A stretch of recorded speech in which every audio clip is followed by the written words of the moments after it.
안녕하세요, 여러분. 오늘 제가 들려드릴 이야기는 조금 무겁습니다.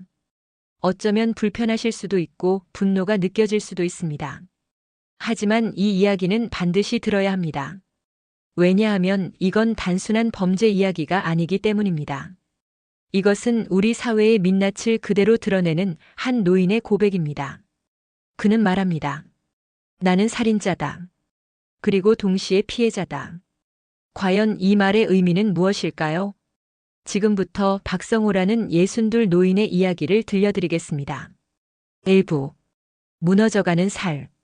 박성호 씨 올해 62입니다. 서울 변두리 낡은 빌라의 지하방에서 혼자 살아갑니다.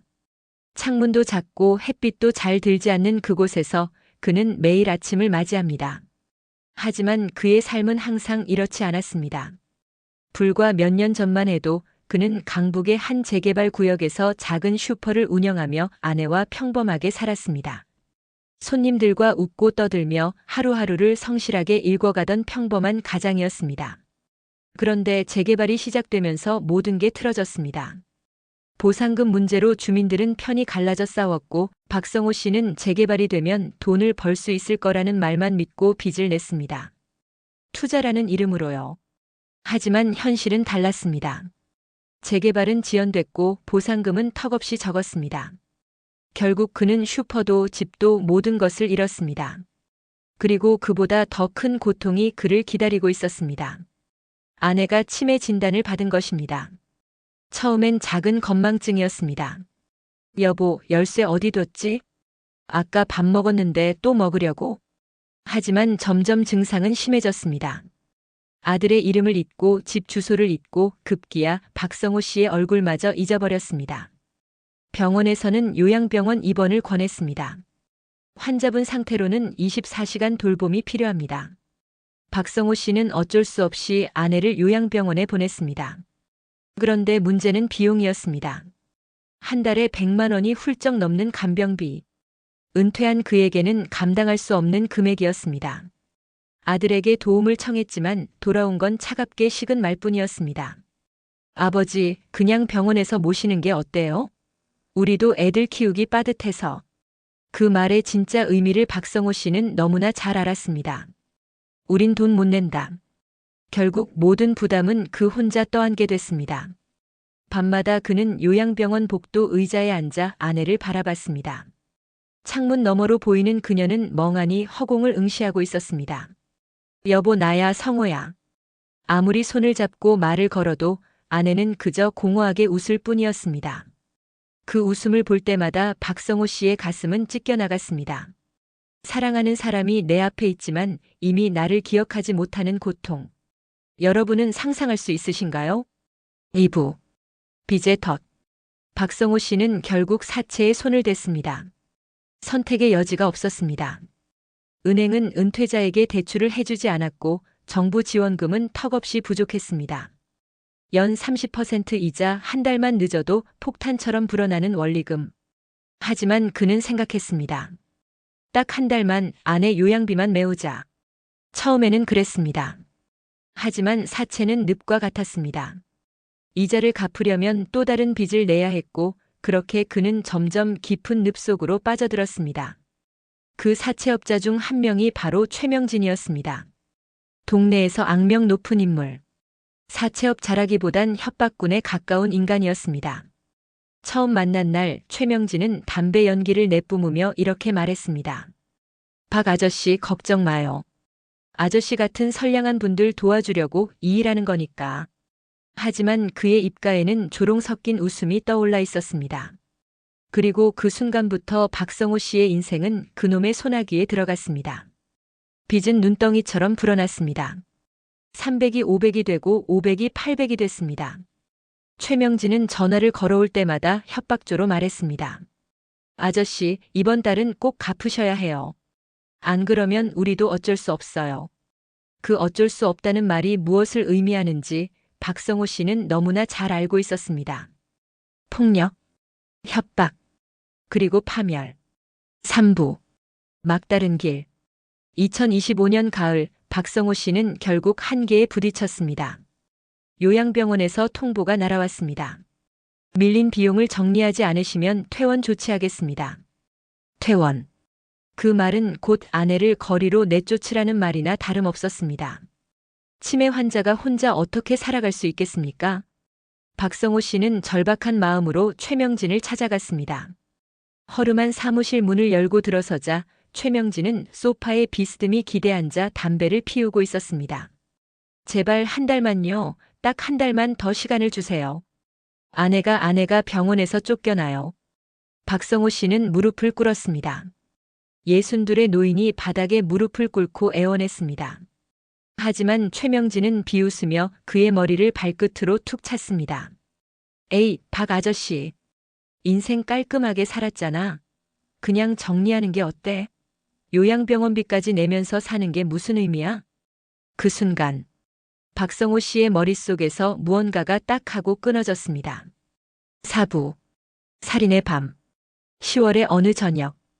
박성호 씨는 지하방 구석에 있던 낡은 공구 상자를 열었습니다. 그 안에는 몇십 년 전 슈퍼를 운영할 때 쓰던 공구들이 들어 있었습니다. 드라이버, 렌치, 그리고 망치. 손에 망치를 쥐는 순간 그의 온몸이 떨려왔습니다. 내가 지금 뭘 하려는 거지? 스스로에게 물었지만 이미 답은 정해져 있었습니다. 최명진은 밤마다 동네 단골 포장마차에서 술을 마셨습니다. 박성호 씨는 멀찍이서 그를 지켜봤습니다. 시간이 흘러 자정이 넘자 최명진은 비틀거리며 포장마차를 나섰습니다. 그리고 골목길로 접어들었습니다. 가로등 불빛이 희미하게 번지는 사람 하나 지나지 않는 좁은 골목. 박성호 씨는 땀이 범벅된 손으로 망치를 움켜쥐었습니다. 숨소리가 거칠어졌습니다. 심장이 터질 듯 뛰었습니다. 그리고 최명진이 바로 앞을 지나가는 순간 박 아저씨? 여기가 어딘데? 쾅! 첫 번째 타격이 최명진의 머리를 강타했습니다. 비명조차 내지르지 못한 채 그의 눈이 커졌습니다. 쾅! 쾅! 쾅! 박성호 씨는 멈출 수 없었습니다.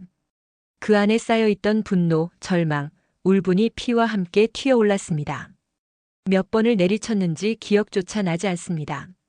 그리고 마침내 최명진은 고꾸라졌습니다. 숨이 끊어진 순간 박성호 씨는 한동안 그 시체 위에 주저앉아 망치를 놓지 못했습니다. 5부. 도망자. 살인은 생각보다 조용했습니다. 골목은 사람 하나 지나지 않았고 가로등 불빛 아래 핏자국은 검붉게 번졌습니다. 박성호 씨는 떨리는 손으로 최명진의 주머니를 뒤졌습니다. 지갑, 몇 장의 현금과 통장, 그리고 빗장부. 그는 그것들을 챙겨놓고 골목을 빠져나왔습니다. 이제 끝났구나. 밤새 서울 거리를 헤맸습니다. 마치 자신이 아니라 다른 누군가가 범행을 저지른 것처럼 몸이 붕 뜬 느낌이었습니다. 하지만 새벽이 밝아올수록 피 묻은 옷이 무겁게 몸을 짓눌렀습니다. 그는 한강 다리 위에 서서 한동안 강물을 내려다봤습니다. 이대로 뛰어내릴까? 하지만 발이 떨어지지 않았습니다. 아내가 떠올랐기 때문입니다. 6부. 경찰의 그림자. 이틀 뒤 뉴스에서 최명진의 죽음이 보도됐습니다. 서울 동대문구 한 골목에서 40대 남성이 둔기에 맞아 숨진 채 발견됐습니다. 경찰은 살인 사건으로 보고 수사에 착수했습니다. 리포터의 차분한 목소리를 들으며 박성호 씨는 멍하니 TV를 바라봤습니다. 화면 속에는 노란 차단선이 쳐진 골목길이 비춰졌습니다. 동네 사람들이 모여 수군거렸습니다. 그 인간 죽어도 싸지. 사채업자 주제에 동네 사람들 얼마나 괴롭혔는데. 하지만 그런 말들은 박성호 씨를 안심시키지 못했습니다. CCTV가 없는 골목이라 해도 언젠가 꼬리가 잡힐 거라는 불안감이 그를 갉아먹었습니다. 7부. 무너지는 일상. 며칠 뒤 박성호 씨는 아내를 찾아갔습니다. 요양병원 복도를 지나 그녀의 병실 문을 열었습니다. 창문 너머로 그녀는 여전히 허공을 바라보고 있었습니다. 여보. 박성호 씨는 그녀의 손을 잡았습니다. 나야 성호야. 이제 다 괜찮아. 빚도 없어졌고 그놈도 없어졌어. 우리 이제 괜찮아질 거야. 하지만 그 순간 아내는 천천히 고개를 돌리며 낮게 웃었습니다. 당신 누구야? 그 말은 박성호 씨의 심장을 도끼처럼 내려쳤습니다. 모든 걸 바치고 심지어 사람을 죽이기까지 했지만 아내는 끝내 그를 기억하지 못했습니다. 그날 밤 박성호 씨는 병원 복도에 주저앉아 하염없이 울었습니다. 간호사들이 걱정스러운 눈빛으로 바라봤지만 아무도 다가오지 않았습니다. 8부 체포. 며칠 뒤 경찰이 박성호 씨의 집을 찾아왔습니다. 문을 두드리는 소리에 그는 이미 모든 걸 알았습니다. 혈흔, 지갑, 목격자. 모든 증거가 차례로 그를 향하고 있었습니다. 도망칠 생각조차 들지 않았습니다. 문을 열자 형사 2명이 서 있었습니다. 박성호 씨 맞으십니까? 네. 최명진 씨 살해 혐의로 체포합니다. 차가운 수갑이 손목에 채워졌습니다. 하지만 박성호 씨는 이상하게도 해방감을 느꼈습니다. 그래, 이게 한국 사회의 답이구나. 박성호 씨는 지금 구치소의 좁은 방에서 이 고백을 써내려갔습니다. 사람들은 그를 살인자라 부를 것입니다. 하지만 그는 여전히 확신합니다. 이건 개인의 죄가 아니라 모두가 외면한 사회의 죄라고. 고령화, 치매, 간병, 빚, 재개발. 그 모든 것이 한 인간을 짓눌러 결국 살인을 낳았습니다. 여러분, 이 이야기를 듣고 무엇을 느끼셨나요? 박성호 씨는 괴물일까요? 아니면 우리 사회가 만들어낸 희생자일까요? 어쩌면 그는 그저 한국의 평범한 노인일 뿐인지도 모릅니다.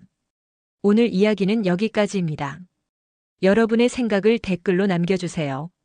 구독과 좋아요도 부탁드립니다. 감사합니다.